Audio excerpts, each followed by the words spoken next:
You've done the crunches. Thousands of them. Your abs are stronger than they've ever been in your entire life.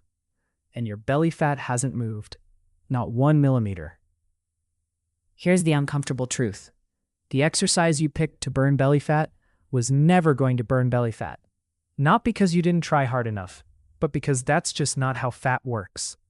And once you understand the actual mechanism, you'll never waste another set on a fat-burning ab workout again. But to understand why crunches can't do this one specific job, we first need to talk about something way more basic: how your body decides what to burn for fuel in the first place. And the answer involves your bloodstream working nothing like you'd expect. Every cell in your body needs energy constantly, whether you're sprinting to catch a bus or just lying in bed scrolling your phone. That energy comes from two places: what you just ate and what you've already got stored.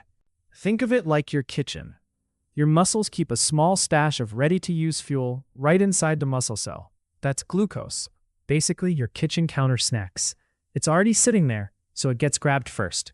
No delivery required, no waiting around. Fat is completely different.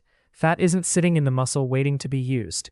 It's stored in fat cells, mostly under your skin and around your organs, like money sitting in a savings account instead of your wallet. To actually spend it, somebody has to make a withdrawal, and that withdrawal has to travel to wherever it's needed. So here's the real question.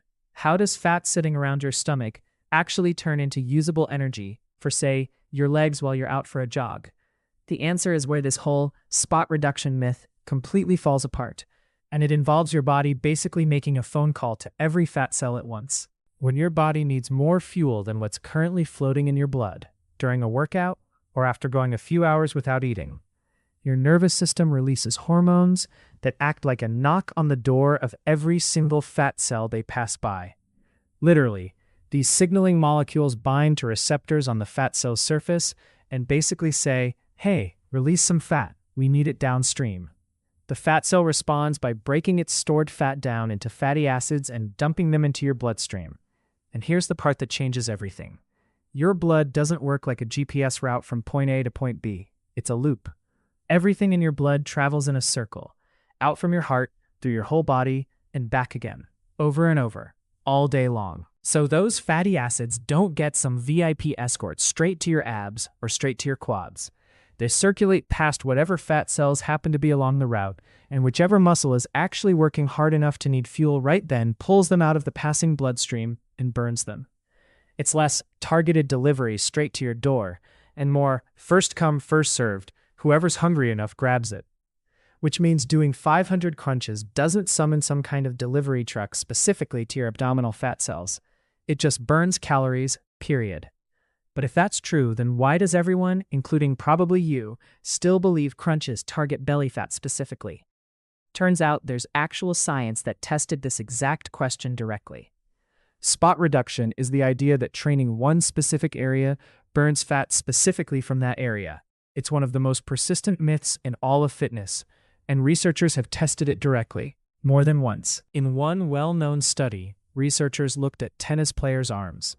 Their dominant arm, the one doing years more swinging, gripping, and muscle work, showed no meaningful difference in fat covering it compared to their non-dominant arm, despite very obvious differences in muscle size and strength.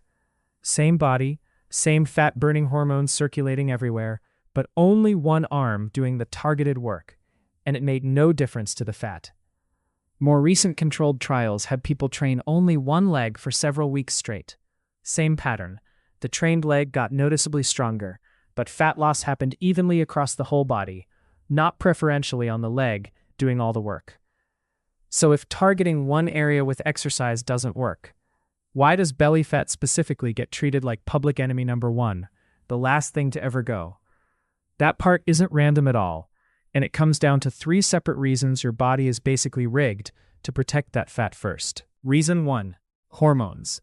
Cortisol, your stress hormone, along with insulin and sex hormones like testosterone and estrogen, all influence where your body prefers to park fat.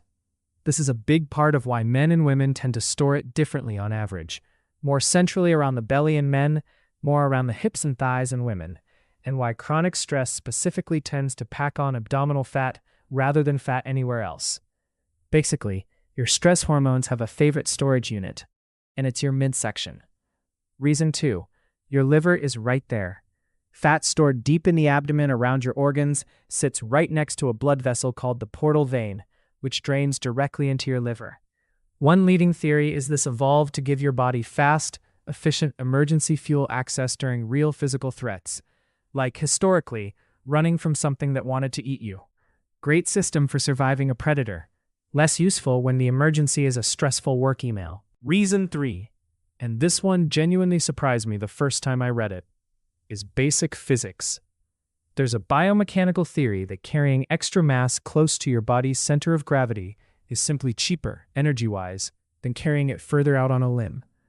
Picture if your body only stored fat on one arm. You'd walk lopsided, your spine would compensate constantly, and every single step would cost extra energy just to stay balanced. Storing fat centrally keeps your center of mass roughly where it should be. It's actually a bit like pregnancy. Carrying extra weight out front isn't perfect for balance either, but it's far more manageable than carrying that same weight off to one side. None of this means belly fat is permanently stuck or somehow immune to fat loss. It just means it follows its own order. Usually one of the last places fat leaves as your overall body fat drops. So if crunches aren't the answer, and your body is actively working against you here, what actually does move the needle? The practical takeaway is almost annoyingly simple. There's no shortcut that skips your body's own priority list. What actually empties every fat cell in your body a little bit, including eventually your stomach, is a consistent calorie deficit. That's built from a sustainable mix of eating patterns and regular movement, ideally combining both cardio and resistance training, since more muscle mass means more ongoing demand, constantly pulling fuel out of your bloodstream, 24/7, even at rest. And your ab workout isn't wasted, by the way. It's just doing a completely different job than you thought. It's building the muscle that will actually be visible once the fat covering it finally, eventually, decides to leave on its own schedule. So no, you can't out-crunch belly fat specifically. Nobody can. It leaves on its own timeline as part of your whole body's fat loss, determined by hormones, genetics, and a delivery system that was never built to play favorites in the first place. But once you stop fighting your own biology and start working with it instead, the results actually show up. If this changed how you think about training, subscribe. I break down what the science actually says.